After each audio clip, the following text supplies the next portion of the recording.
Hello, I'm Jaehyun Huhi Choi, and I play mid lane for CLG. My meta pick for 7.5 will be Talon. Huhi on the backside looking for the pin. Smite to it. Smithy. Acadian very low, trying to head to the top side. That is going to be Frog and falling in a lot of the DPS that Fox wants to use in the fight. Huhi keeps himself alive as he jumps in.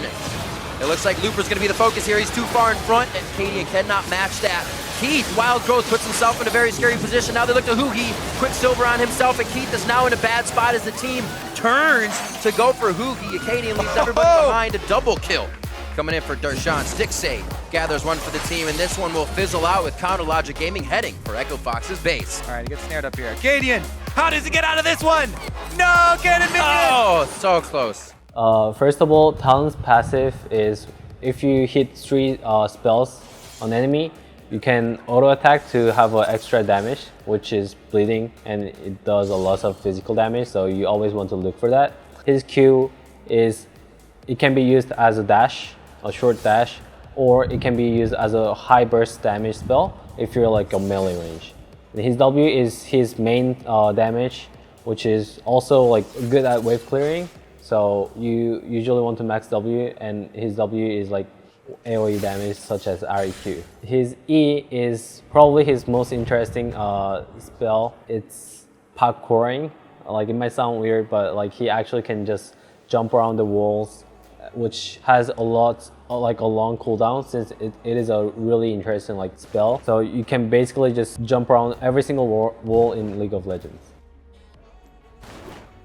His ulti is also a AoE damage that also makes him stealth, so it's really good to use as a survive, or it can also be used as a burst damage. So for Talon, I usually go AD reds and health per level yellow, CDR per level 6 of those on blue, and 3 magic resist, and AD on Quints. Also, occasionally, if you're versus AD champions, you might want to take armor on yellows instead of health per level.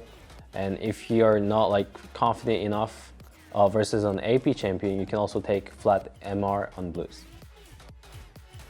My recommendation, Masteries on Talon, will be 12-18-0 with Storm Ragers, since Talon does have enough damage to burst people out.